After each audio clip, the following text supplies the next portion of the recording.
नमस्कार, स्वागत है आप सभी का एक बार फिर इस YouTube चैनल पर। आज के इस वीडियो लेक्चर में हम जिस टॉपिक को कवर करेंगे वो टॉपिक है प्लांट हार्मोन्स, जिनको हम फाइटो हार्मोन्स के नाम से भी जानते हैं। देखो, इस टॉपिक से रिलेटेड अक्सर जो एग्ज़ाम में क्वेश्चन पूछे जाते हैं वो इन हार्मोन के कंपैरिजन से रिलेटेड होते हैं। तो हम इन हार्मोन्स को एक कंपैरिजन के मैनर के अंदर पढ़ेंगे ताकि आपको एक क्वेश्चन आराम से मिल सके और इसका आप आंसर कर सकें।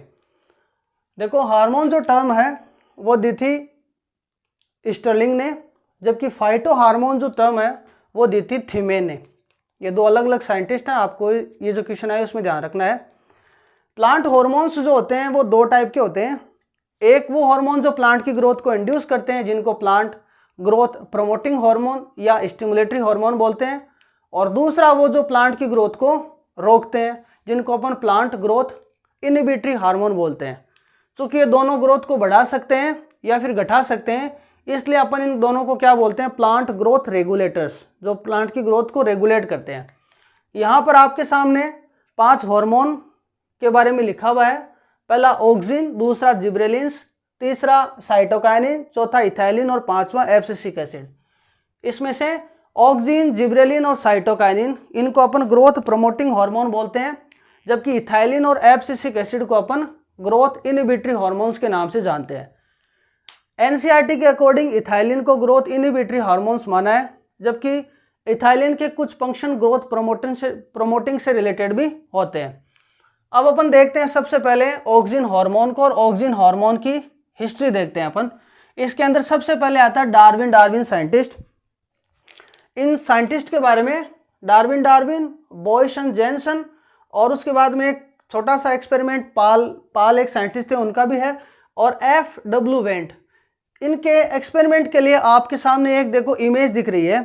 पहले आपको इस इमेज के अकॉर्डिंग मैं एक बात बताऊं, इन्होंने जिस प्लांट के ऊपर एक्सपेरिमेंट किया है उन सभी के अंदर उन्होंने क्या काम में लिया है, कोलियोप्टाइल। कोलियोप्टाइल को बोलते हैं प्रांकुर चोल, ठीक है। अब ये कोलियोप्टाइल ले लिया और इस कोलियोप्टाइल को एक पर्टिकुलर डायरेक्शन से क्या दी, लाइट दी। इस कोलियोप्टाइल के अंदर जिस डायरेक्शन से लाइट दी गई उस पार्ट को अपन इल्यूमिनेटेड पार्ट बोलेंगे या प्रकाशित भाग बोलेंगे। यहाँ पर मैं इल्यूमिनेटेड इसको लिख रहा हूँ। और दूसरा भाग क्या हो गया फिर इसका, ये हो गया नॉन इल्यूमिनेटेड या अप्रकाशित भाग, ठीक है, अप्रकाशित भाग हो गया। अब इनके बेसिस पे आपको जो इमेज दिख रही है, मैं सारे एक्सपेरिमेंट 1 बाय 1 समझाता जाता हूँ। सबसे पहले देखते हैं डार्विन ने जिस प्लांट को काम में लिया उसका नाम था कैनेरी ग्रास। उसको अपन फाइलेरिस कैनेरियंसिस के नाम से जानते हैं।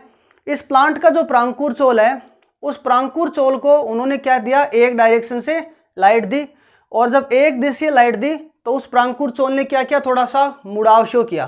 प्रांकुर चोल का ऊपर वाला पोर्शन जब हटा दिया, अपेक्स जिसको बोलते हैं, तो उसके अंदर मुड़ाव नहीं हुआ। तीसरे जो फिगर है उसके अंदर आपको दिख रहा होगा इस डार्विन के एक्सपेरिमेंट में कि उसके अंदर जो प्रांकुर चोल था उसको कवर कर दिया एक पर्टिकुलर मतलब कवरिंग से। फिर उसको जब यूनिडायरेक्शनल लाइट दी गई तो उसके अंदर किसी भी प्रकार की वक्रता प्रदर्शित नहीं हुई। इसी एक्सपेरिमेंट को आगे किसने बढ़ाया, बॉयसन ने और जेनसन ने। अब दूसरा एक्सपेरिमेंट देखते हैं, वो है बॉयसन और जेनसन का। बॉयसन और जेनसन ने जो एक्सपेरिमेंट किया उसके लिए उसने प्लांट काम में लिया एविना सटाइवा का, जिसको अपन ओट या जई बोलते हैं। उसके प्रांकुर चोल पे काम किया। पहला सिंपल सा, प्रांकुर चोल को एक डायरेक्शन से लाइट दी तो उसके अंदर वक्रता प्रदर्शित होती है। दूसरा, उसने क्या किया, उस प्रांकुर चोल के शीर्ष को काट दिया और फिर लाइट दी, फिर देखा कि वक्रता होती है नहीं होती है, तो वक्रता प्रदर्शित नहीं होती है। फिर उसने क्या किया, प्रांकुर चोल के कटे हुए शीर्ष के ऊपर क्या रख दिया, जिलेटिन का टुकड़ा रख दिया, और फिर प्रांकुर चोल का शीर्ष रख दिया, और फिर देखा वक्रता आती है, तो फिर उन्होंने पता लगाया कि उसमें भी वक्रता आ पा रही है। फिर उन्होंने अगले एक्सपेरिमेंट में क्या किया, उस भाग के ऊपर उन्होंने अब्रक का टुकड़ा लिया। जब पूरे के पूरे भाग के ऊपर अब्रक का टुकड़ा रख दिया तो उसके अंदर किसी भी प्रकार की वक्रता नहीं आती है। इसी एक्सपेरिमेंट को आगे बढ़ाते उन्होंने क्या किया, ये जो अब्र का जो पार्ट था, माइका का टुकड़ा था, उसको जब प्रकाशित भाग की ओर रखा,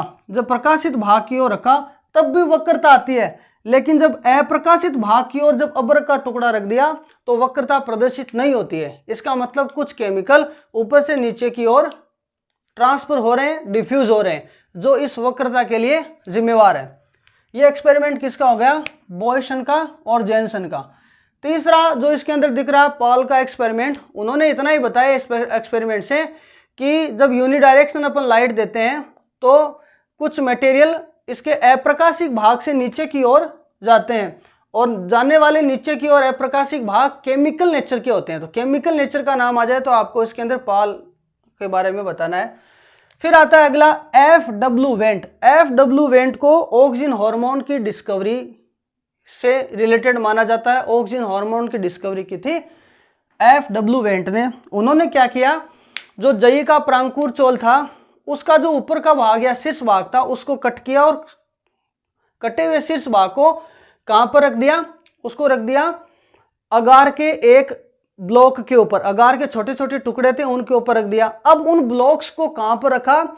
ये जो प्रांकुर चोल का ठूंठ था उसके ऊपर रखा, और फिर एक डायरेक्शन से लाइट दी तो उन्होंने देखा कि फिर वक्रता कंटिन्यू बनी रहती है। तो उससे यह निष्कर्ष निकला कि कुछ पदार्थ उसके शीर्ष से उस जो अगार है उसके अंदर क्या हो गया? डिफ्यूज हो गया। तो अगार के अंदर डिफ्यूज होने वाला जो मटेरियल था वो क्या था? ऑक्सीजन।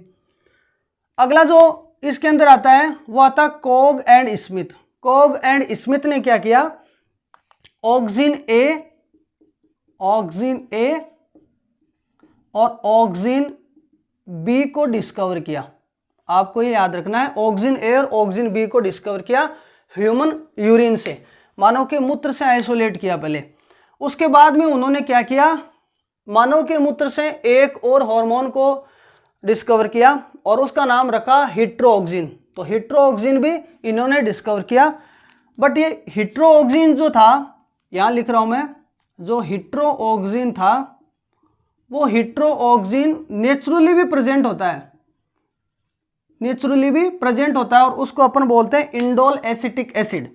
ये आपको याद रखना है इसके अंदर, उसको बोलते हैं इंडोल एसिटिक एसिड। तो नेचर कैसी हो गई इसकी? एसिडिक नेचर हो गई। ये बात हो गई किससे रिलेटेड? कोग एंड स्मिथ से रिलेटेड। अब देखते हैं अगला, वो है थीमेन। थीमेन ने क्या किया था? ऑक्सीजन को आइसोलेट किया, किसे? राइजोपस से। ऑक्सीजन को आइसोलेट किया था राइजोपस से। अब इसको थोड़ा यहाँ से इरेज कर लेते हैं, फिर चलते हैं जिब्रेलिन की ओर। अब देखो जिब्रेलिन के बारे में सबसे पहले अपन बात करेंगे। पहला साइंटिस्ट है होरी।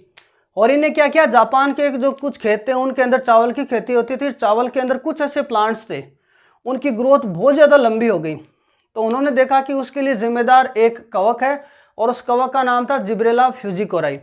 और वो जिब्रेला फ्यूजिकोराई की एक दूसरी स्टेज होती है, उसको बोलते हैं फ्यूजेरियम मोनालिफॉर्मिस। ये दो नाम है तो आपको याद रखना, एक ही है, दोनों स्टेज अलग अलग हैं इस कवक की। तो उन्होंने देखा कि वो जो डिजीज थी उसको बोलते हैं बेकने डिजीज, और जो सीडलिंग था उसको बोलते हैं फॉलिस सीडलिंग या बेवकूफ नवोद्भिद। इसके बारे में बताया इस होरी ने। उसके बाद में इसको प्रूव किया, वो क्या था? कुरोसावा ने। कुरोसावा ने क्या किया?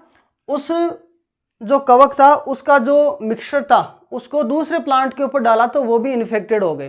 तो उन्होंने निष्कर्ष निकाला कि उसके अंदर कुछ कवक जो कंटेंट है वो इस रोग के लिए जिम्मेदार है। फिर जो तीसरे साइंटिस्ट आते हैं वो आते हैं याबुता और हयाशी। उन्होंने सबसे पहले क्या किया? क्रिस्टलाइजेशन किया, और क्रिस्टलाइजेशन करके ये जो जिब्रेलिन जो टर्म है वो उन्होंने दी। ठीक है, ये जिब्रेलिन जो टर्म है वो दी थी याबुता हयाशी ने। उसके बाद ब्रायन ने भी इसका क्रिस्टलाइजेशन किया, और ब्रायन ने इसको क्या बोला? Gibberellic acid. ब्रायन ने बोल दिया इसको जिब्रेलिक एसिड। ये बात हो गई जिब्रेलिन से। अब चलते हैं तीसरे हार्मोन जिसको बोलते हैं हम साइटोकाइनिन। ये साइटोकाइनिन साइटोकाइनेसिस के लिए जिम्मेदार है, मतलब सेल डिवीजन के लिए। और इसके बारे में ये दो फॉर्म के अंदर है, एक तो नेचुरल और एक होता है आर्टिफिशियल। तो सबसे पहले जो डिस्कवर था फर्स्ट साइटोकाइनिन, उसको अपन बोलते हैं काइनेटिन। ये काइनेटिन है, और इसको जो ऑटोक्लेव मशीन है उसके अंदर हेरिंग जो स्पर्म होता है, हेरिंग स्पर्म के डीएनए से आइसोलेट किया था। आपको ये याद रखना है, किसने किया था? मिलर ने स्कूप के साथ मिलकर किया था। उसके बाद में लेथम आए। लेथम ने क्या किया, इस साइटोकाइनिन को नेचुरली ऑब्टेन किया मक्का के एंडोस्पर्म से, और इसको नाम क्या दे दिया, एंडोस्पर्म के अंदर इसको नाम दिया था G18। ये नाम दे दिया इसको G18, ये याद हो गया। अब अपन चलते हैं तीसरे चौथे हार्मोन की ओर, वो है इथाइलिन। इथाइलिन के बारे में सबसे पहले बताया था कि इथाइलिन एक गैसियस हार्मोन है, और इसकी जो गैसियस प्रकृति है, नेचर है, उसके बारे में बताया था आर्गेने ने। आर्गेने ने बताया। फिर जो आए साइंटिस्ट उनका नाम था H.H. कोजिन। H.H. कोजिन थे, उन्होंने बताया था कि कुछ प्लांट्स ऐसे होते हैं जिनके पास में दूसरे प्लांट रखने पर वो धीरे धीरे मैच्योर हो जाते हैं, परिपक्व हो जाते हैं, और ये परिपक्वन से संबंधित कुछ गैसियस प्रकृति के हार्मोन निकलते हैं। जैसे केले के अपरिपक्व जो फल होते हैं उनको, उसके अपरिपक्व फलों को पत्तों के पास में रखते हैं तो कुछ हार्मोन रिलीज होते हैं जिसकी वजह से वो पक जाते हैं। इस बारे में, या नेचुरली जो ये केमिकल प्रकृति के हार्मोन्स हैं जो गैसियस प्रकृति में है, उनको उन्होंने क्या बोल दिया, इथाइलिन। नेक्स्ट जो साइंटिस्ट है वो एब्सिसिक एसिड से रिलेटेड है, जो अपने पास लास्ट हार्मोन बचता है, और इससे रिलेटेड पहले साइंटिस्ट हैं एडिकोट।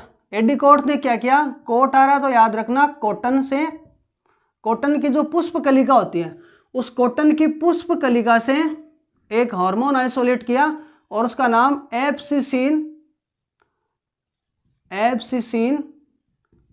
फर्स्ट रख दिया। ठीक है, एब्सिसिन फर्स्ट और एब्सिसिन सेकंड। उसके बाद में वेरिंग एक साइंटिस्ट आए, उन्होंने क्या किया, एसर की पत्तियां होती हैं, एसर की जो पत्तियां होती हैं जिसको ब्यूटुला बोलते हैं अपन, ब्यूटुला की पत्तियों से भी उन्होंने क्या किया, एक हार्मोन आइसोलेट किया और उसका नाम रख दिया डोरमीन। तीसरा साइंटिस्ट आया ओकुमा, उसने क्या किया, एब्सिसिन फर्स्ट और एब्सिसिन सेकंड, साथ ही साथ डोरमीन को एक साथ एक नाम बोल दिया और उसका नाम हो गया एब्सिसिक एसिड। ये हो गया इनकी हिस्ट्री से रिलेटेड, आपको अच्छी तरीके से ये समझ में आ गया होगा। अब हम पढ़ते हैं इनके बायोसिंथेसिस की तरफ। अब इसका हम देखते हैं बायोसिंथेसिस। बायोसिंथेसिस किस तरीके से होता है, देखो इसके अंदर कुछ इंपॉर्टेंट पॉइंट्स आएंगे, इनको आप ध्यान से देखना। देखो सबसे पहला है ऑक्सिन। ऑक्सिन की नेचर कैसी है, एसिडिक। जिब्रेलिन की नेचर कैसी है, एसिडिक। साइटोकाइनिन की नेचर कैसी है, एल्केलाइन। इथाइलिन की नेचर है ऑर्गेनिक नेचर है, और एब्सिसिक एसिड की नेचर है एसिडिक। तो यहाँ पर ऑक्सिन, जिब्रेलिन और अपने पास एब्सिसिक एसिड, इन तीन की नेचर कैसी है, एसिडिक है, और इसकी नेचर कैसी है, साइटोकाइनिन की, एल्केलिन। तो इसके ऊपर आपको फोकस करना है, ये इंपॉर्टेंट है इसमें। अब अपन देखते हैं इसका सिंथेसिस किससे होता है। ऑक्सिन का सिंथेसिस होता है ट्रिप्टोफेन से, ट्रिप्टोफेन से होगा, और इसके अंदर इंडोल रिंग प्रेजेंट रहेगी, इंडोल रिंग प्रेजेंट रहेगी, और ट्रिप्टोफेन से इसका सिंथेसिस होगा। जिब्रेलिन का सिंथेसिस होता है एसिटाइल कोलिन, या फिर आपको दिया हुआ रहेगा कोरिन, या फिर आपको दिया हुआ रहेगा मेवोलोनिक एसिड। ये तीनों रिलेटेड है मेवोलोनिक एसिड पाथवे से। इन तीनों में से किसी का भी नाम आए, आपको उसका रिलेशन किससे करना है, जिब्रेलिन से। इसके अंदर गिब्बेन रिंग प्रेजेंट रहेगी, उस गिब्बेन रिंग के अंदर 20 कार्बन प्रेजेंट रहेंगे, और कई जो गिब्बेन रिंग उसमें 19 कार्बन भी प्रेजेंट रहते हैं। अगला इसमें ये जो साइटोकाइनिन है उसका सिंथेसिस होगा किससे, टीआरएनए से। ये टीआरएनए डेरिवेटिव है। अमाइनो प्यूरिन जब आए तो भी आपको उसका आंसर साइटोकाइनिन करना है, अमाइनो प्यूरिन से सिंथेसाइज होता है ये। इथाइलिन इसमें इंपॉर्टेंट है, आपको याद रखना, इसका सिंथेसिस होता है मिथियोनिन से। इथाइलिन का सिंथेसिस होगा मिथियोनिन से, और एब्सिसिक एसिड का सिंथेसिस होता है मेवोलोनिक एसिड, जिसका नाम है सेक्यूटरपीन्स या वाइलोजेंथिन से। आपको याद रखना, वाइलोजेंथिन इसमें मोस्टली पूछा जाता है। तो इसका सिंथेसिस दो तरीके से होगा, एक तो वाइलोजेंथिन से होता है और एक मेवालोनिक एसिड से होता है। ये एक तरीके से सेक्यूटरपीन्स है, और आपको इसमें कंफ्यूज नहीं होना, क्योंकि यहाँ पर भी मेवालोनिक एसिड आ रहा है और यहाँ पर भी मेवालोनिक एसिड आ रहा है। तो ये क्वेश्चन उस तरीके से पूछा जाएगा आपको। अब देखो इसमें अगला पॉइंट है पोलर नेचर। ऑक्सिन की नेचर कैसी होती है, पोलर नेचर। ये दो तरीके से मूव कर सकता है, एक तो बेसिपेटल और एक होता है एक्रोपेटल। बेसिपेटल क्या होता है, ऑक्सीजन का सिंथेसाइज सूट एपिकल मेरिस्टेम पे होगा, जैसे ऊपर की ओर होगा और फिर ये नीचे की ओर मूव करेगा, तो उसको अपन बोलते हैं बेसिपेटल। अगर ऑक्सीजन का सिंथेसाइज रूट एपिकल मेरिस्टेम से होगा, फिर ये ऊपर की ओर मूव करेगा, वो होता है एक्रोपेटल। तो एक्रोपेटल का जो मूवमेंट है वो कम होता है, बेसिपेटल के अंदर मूवमेंट ज्यादा होता है। बेसिपेटल का मूवमेंट पैसिव तरीके से होगा और ये किस तरीके से होगा, एक्टिव ट्रांसपोर्ट की तरीके से। अब देखो इसमें अगला है जिब्रेलिन। जिब्रेलिन की कौन सी नेचर होती है, नॉन पोलर। साइटोकाइनिन की नेचर कैसी होती है, पोलर। और पोलर मतलब कौन सी कंडीशन, एक्रोपेटल। एक्रोपेटल का मतलब ये सिंथेसाइज ज्यादा कहां पर हो रहा है, रूट जो टिप है उसके ऊपर। ये रूट टिप पर है तो एक्रोपेटल बोल दिया, ये दोनों पे इसलिए बेसिपेटल एक्रोपेटल बोल दिया। इथाइलिन क्या है, नॉन पोलर। और एब्सिसिक एसिड भी क्या हो गया, नॉन पोलर। तो हुआ कैसे, polar non polar, polar non polar और ये लास्ट पोलर। अब ऑक्सीजन की दो कंडीशन है, एक तो नेचुरली मिलता है, उसको अपन बोलते हैं इंडोल एसिटिक एसिड और इंडोल ब्यूटारिक एसिड। ये जो इंडोल एसिटिक एसिड है ये नेचुरल कंडीशन होगी। इंडोल ब्यूटारिक एसिड एनसीईआरटी में आपको नेचुरल मिलेगा, आरपीएससी इसको नेचुरल मानती है, जबकि आरबीएससी की बुक में इसको सिंथेटिक मान रखा है। ठीक है, सिंथेटिक के अंदर आ गए 2,4-D two four dichlorophenoxy acetic acid, 2,4,5-D two four five trichlorophenoxy acetic acid, NaA naphthalene acetic acid, ये हो गया। इसके सिंथेसिस को ब्लॉक करने वाला एक एजेंट है, उसको बोलते हैं टिबा, ट्राई आयोडोबेंजोइक एसिड। याद रहे तो देख लेना इसको भी। जिब्रेलिन, जिब्रेलिन के अपने पास 100 से ज्यादा डिस्कवर्ड फॉर्म है। इसमें सबसे ज्यादा जो एक्टिव है वो है G3। इसके अंदर गिबेन रिंग क्या होती है, प्रेजेंट होती है। साइटोकाइनिन है, साइटोकाइनिन की दो फॉर्म हो गई, नेचुरल, नेचुरल एक होता है, सिंथेटिक। नेचुरल के अंदर है BAP-IPA, BAP को हम बोलते हैं G18, इसको बोलते हैं बेंजाइल अमाइनो प्यूरिन, इसको बोलते हैं आइसोपेंटेनॉल एडिनिन, आइसोपेंटेनॉल एडिनिन। सिंथेटिक में हो गया 6AP, इसको अपन काइनेटिन बोलते हैं, 6 अमाइनो परप्यूरिल एमीन। और दूसरा इसके अंदर 6BA, 6 benzyl adenine, 6 benzyl adenine. Ethylene की जो कमर्शियल फॉर्म मिलती है मार्केट में उसको अपन बोलते हैं इथेफॉन। और एब्सिसिक एसिड एक तरीके से 5 कार्बन की एक चैन है जिसके अंदर 3 आइसोप्रीन यूनिट प्रेजेंट रहेंगी। ये हो गया इसके बायोसिंथेसिस से संबंधित। अब अपन देखते हैं इसका बायोएसे। देखो बायोएसे का मतलब होता है, चूंकि ये जो हार्मोन होते हैं उनकी कंसंट्रेशन प्लांट्स के अंदर बहुत ज़्यादा कम होती है, इसलिए अपन इसको क्वांटिटेटिव बेसिस पे इसका एनालिसिस नहीं कर पाते हैं। इसलिए हम क्या करेंगे, इनका डिटेक्शन करने के लिए अलग अलग मेथड्स काम में लेते हैं, जिनको हम बायोएसे या जैव अमापन के नाम से बोलते हैं। पहला आता है ऑक्सीजन का। इसके लिए जो टेस्ट काम में लेते हैं, एविना कर्वेचर टेस्ट। एविना की जो लीफ है वो कर्वेचर शो करेगी तो ऑक्सीजन प्रेजेंट है, नहीं करेगी तो ऑक्सीजन एब्सेंट है। ये एविना कर्वेचर टेस्ट हो गया। क्योंकि जिब्रेलिन का प्लांट की सीड से रिलेटेड फंक्शन होता है, सीड जर्मिनेशन से या प्लांट की ग्रोथ से रिलेटेड होता है, तो इसके लिए टेस्ट हो गया ड्वार्फ सीडलिंग टेस्ट। जर्मिनेशन से रिलेटेड हो गया तो barley endosperm test.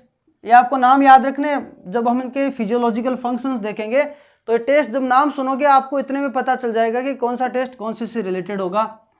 Chlorophyll preservation test, इससे रिलेटेड एक इफेक्ट आता है रिचमंड लेग इफेक्ट, उसको देखेंगे तब ये समझ में आ जाएगा। सेल डिवीजन टेस्ट, क्योंकि साइटोकाइनिन सेल डिवीजन को करवाता है इसलिए सेल डिवीजन टेस्ट हो गया इसका। इथाइलिन से रिलेटेड जो टेस्ट है उसको बोलते हैं ट्रिपल रेस्पॉन्स बायोएसे। मतलब इथाइलिन 3 तरीके के रेस्पॉन्स कोज करता है। एक तो जो वर्टिकल ग्रोथ है प्लांट की, सीधी जो ग्रोथ रहती है उसको ये रिड्यूस करता है। प्रमोट करता है हॉरिजॉन्टल ग्रोथ, मतलब चौड़ाई में जो वृद्धि होगी उसको बढ़ाएगा। और स्वेलिंग ऑफ इंटरनोड्स, जब चौड़ाई बढ़ेगी तो इंटरनोड्स क्या आएंगे, स्वेलिंग होगी उनके अंदर। अगला आता है एब्सिसिक एसिड, इससे रिलेटेड कौन सा होता है, एंटी जिब्रेलिन टेस्ट।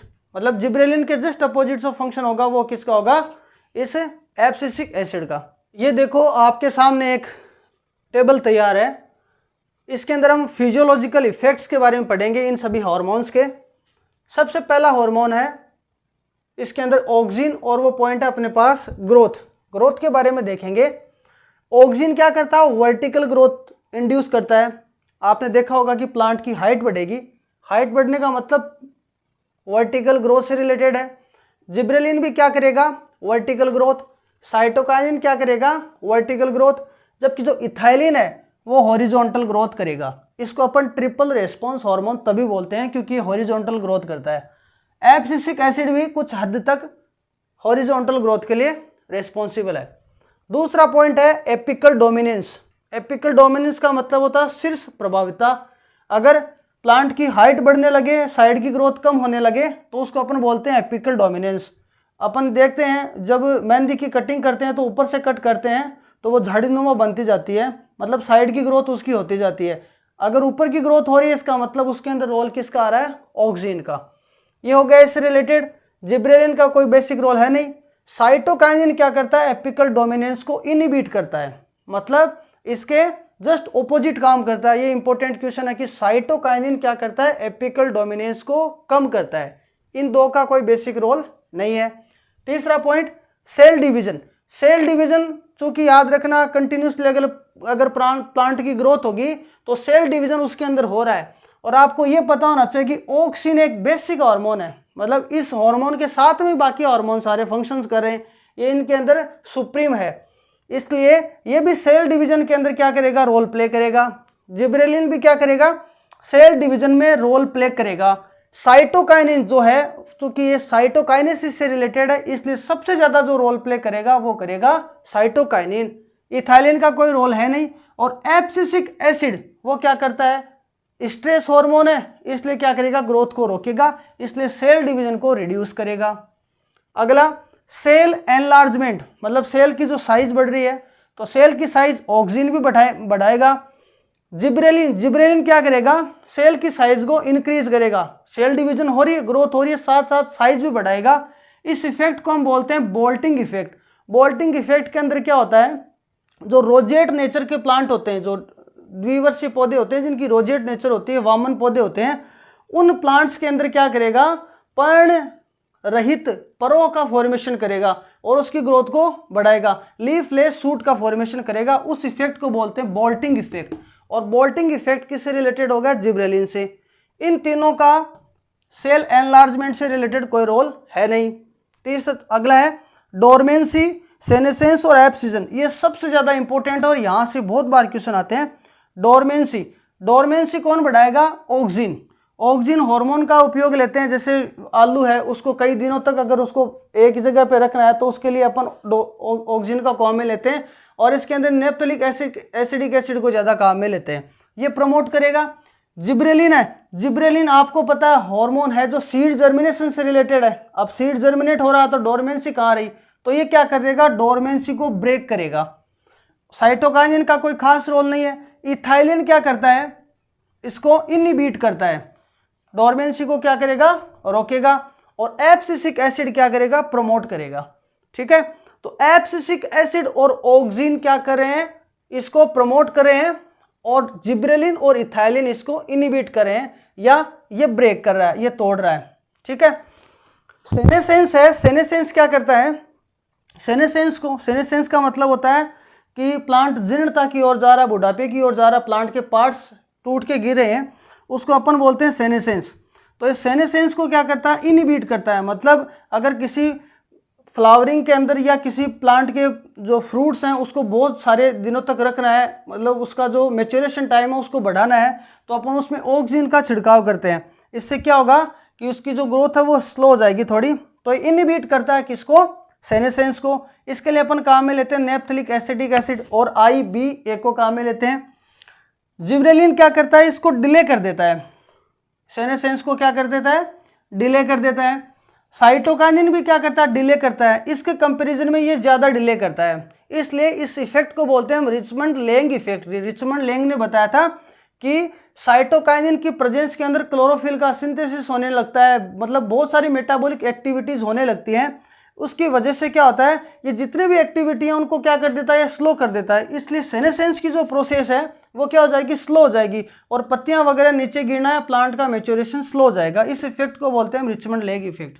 इथाइलिन क्या करेगा, इथाइलिन आपको पता है गैसियस हार्मोन है, मेच्योरेशन से रिलेटेड है, ज़्यादा से जल्दी पकाएगा ये प्लांट्स के पार्ट्स को या फिर फ्रूट्स को, तो ऑब्वियसली ये क्या करेगा, सेनेसेंस को प्रमोट करेगा। एब्सिसिक एसिड इथाइलिन है, इसलिए ये भी क्या करेगा, प्रमोट करेगा। अब अपन बात करते हैं एब्सिजन की। एब्सिजन का मतलब होता है विगलन परत का निर्माण, मतलब जैसे पत्तियां टूट के गिरती हैं एक पर्टिकुलर टाइम में, उसका जो फॉर्मेशन है एब्सिजन लेयर का, उसको अपन बोलते हैं एब्सिजन। और एब्सिजन के से रिलेटेड ऑक्सिन क्या करेगा, ऑक्सिन एब्सिजन को इनिबिट करेगा। इसके लिए काम में लेते हैं 2,4-D। जिब्रेलिन क्या करेगा, उसका कोई खास रोल नहीं है।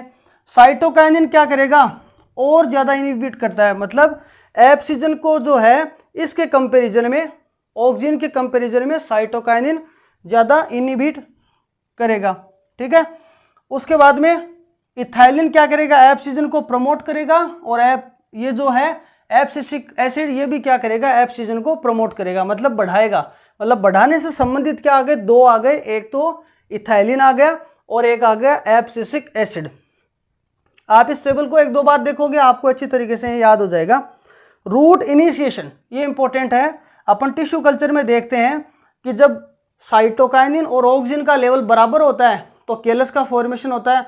जब ऑक्सिन का रेशियो साइटोकाइनिन से ज़्यादा होता है तो रूट इनिशिएशन होता है, और जब साइटोकाइनिन का रेशियो ऑक्सिन से ज़्यादा हो जाता है तो शूट का इनिशिएशन होता है। ये कंडीशन आपको पता है। तो रूट जो नई रूट है उनके सिंथेसिस को बढ़ाता है ऑक्सिन, और पुरानी रूट है उनको वहीं उस स्थिति में रखता है। जिब्रेलिन का कोई रोल खास नहीं है, साइटोकाइनिन का रोल है नहीं खास, और इथाइलिन है वो इनिबिट करता है मेन रूट के फॉर्मेशन को, और एडवेंटिशियस रूट के फॉर्मेशन को ये बढ़ाएगा। ये आपको याद रखना है, कौन, इथाइलिन। और एब्सिसिक एसिड का इसमें कोई खास रोल है नहीं। अब देखते हैं नेक्स्ट, पार्थिनोकार्पी। पार्थिनोकार्पी से रिलेटेड कितने हैं, दो हैं, एक तो है ऑक्सिन और एक है जिब्रेलिन। पार्थिनोकार्पी का मतलब सीडलेस फ्रूट अगर बनाने हैं, जैसे अपन को सीडलेस ग्रेप्स बनाने हो, सीडलेस वाटरमेलन बनाने हो, सीडलेस एप्पल बनाने हो, उस कंडीशन के अंदर अपन किसको काम में लेंगे, ऑक्सिन को और जिब्रेलिन को। ऑक्सिन का जो पार्थिनोकार्पिक इफेक्ट है वो जो जिब्रेलिन है उसकी तुलना में क्या है, कम है। ऑक्सिन का पार्थिनोकार्पिक इफेक्ट जिब्रेलिन की तुलना में क्या है, कम है। अब इसके बाकी के बचे अपन फिजियोलॉजिकल जो इफेक्ट है उनको देखते हैं। देखो बचे हुए कुछ और फंक्शंस हैं, वो है पहला इससे रिलेटेड, फ्लावरिंग से related. Auxin hormone female flower के प्रोडक्शन को बढ़ाएगा। जैसे कुकर बीट्स में अगर फीमेल फ्लावर्स बढ़ेंगे तो फ्रूट्स के नंबर क्या होंगे, ज़्यादा बढ़ेंगे। Inhibit flowering mango and lettuce, mango और लेट्यूस के अंदर फ्लावरिंग को ये इनिबिट भी करता है। जिब्रेलिन है, जिब्रेलिन क्या करेगा, मेल फ्लावर को इंड्यूस करेगा, और स्पेशली ये काम करेगा LDP प्लांट जो होते हैं लॉन्ग डे प्लांट्स में।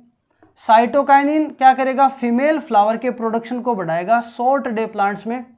इथाइलिन भी फीमेल फ्लावर को बढ़ाएगा, और एब्सिसिक एसिड क्या करेगा, अगेंस्ट जिब्रेलिक एसिड काम करेगा, मतलब जिब्रेलिन के अगेंस्ट काम करेगा, तो ये भी फीमेल फ्लावर्स को बढ़ाएगा। तो सिर्फ एक ऐसा आ रहा है जो मेल फ्लावर को बढ़ा रहा है, वो भी लॉन्ग डे प्लांट्स के अंदर। अब आते हैं कुछ अदर इफेक्ट्स में। ऑक्सिन को एज ए विडिसाइड काम में लेते हैं, शाकनाशी के रूप में, और अगर शाक डाइकोट है तो अपन काम में लेंगे 2,4-D और 2,4,5-T, और अगर शाक मोनोकोट है तो हम काम में लेते हैं 2,2-DPA, जिसको डाइक्लोरोप्रोपियोनिक एसिड के नाम से जानते हैं। जिब्रेलिन के बारे में मैंने बताया कि ये ब्रेकिंग ऑफ सीड डोरमेंसी करता है, तो ऑब्वियसली सीड जर्मिनेशन को क्या करेगा, बढ़ाएगा। माल्ट जो शुगर है उसके फॉर्मेशन को बढ़ाएगा, और शुगर केन के अंदर फॉर्मेशन, शुगर केन फॉर्मेशन है उसको बढ़ाएगा। शुगर केन के अंदर जो शुगर बनती है उसको भी क्या बनाएगा, ये उसके नंबर बढ़ाएगा, क्योंकि शुगर केन का जो स्टेम है उसको इलोंगेट करेगा, तो ऑब्वियसली उसके अंदर क्या होगा, जो शुगर है वो बढ़ेगी। साइटोकाइनिन है, ये क्या करता है, ऑक्सिन के साथ मॉर्फोजेनेसिस में भाग लेता है। इसके बारे में मैं पहले बता चुका हूँ कि अगर साइटोकाइनिन की कंसंट्रेशन ऑक्सिन से ज़्यादा रही तो सूट का फॉर्मेशन होता है प्लांट टिश्यू कल्चर में। इथाइलिन क्या करता है, फ्रूट राइपेनिंग को बढ़ाता है, ये हम पहले देख चुके हैं, और इनिबिट करता है सीड जर्मिनेशन को। ये आपको याद रखना है, इंपॉर्टेंट फंक्शन है इसका, कि सीड जर्मिनेशन को क्या करेगा, इनिबिट। तो इथाइलिन एक तरीके से एंटागोनिस्ट हो गया, इथाइलिन एंटागोनिस्ट हो गया किसके लिए, जिब्रेलिक एसिड के लिए। इथाइलिन एंटागोनिस्ट है जिबरेलिक एसिड के लिए। एब्सिसिक एसिड और इसके स्ट्रेस हार्मोन से रिलेटेड इसको बोलते हैं। तो ये क्या करता है, स्टोमेटा की क्लोजिंग करता है, एंटी ट्रांसपेरेंट काम करता है, और ये बड की डोरमेंसी है उसको भी क्या करता है, बढ़ाता है। आई होप इस वीडियो से रिलेटेड आपको इंपॉर्टेंट ये जो कंपैरिजन है वो समझ में आया होगा। अगर वीडियो अच्छा लगा तो चैनल को आप सब्सक्राइब करो, इस वीडियो को ज़्यादा से ज़्यादा शेयर करो, ताकि इस तरीके के कंपैरिजन से आप इसको अच्छी तरीके से दूसरों को भी समझा सकें और आप भी समझ सकें। और इस वीडियो के अंदर आने वाले जितना भी कंपैरेटिव नॉलेज है इसको आप पेज के अंदर लिख के इनके फोटोकॉपी निकालो, ताकि आप एक बार जब इसका रिवीजन करो तो अच्छे तरीके से आपको समझ में आ सके। धन्यवाद।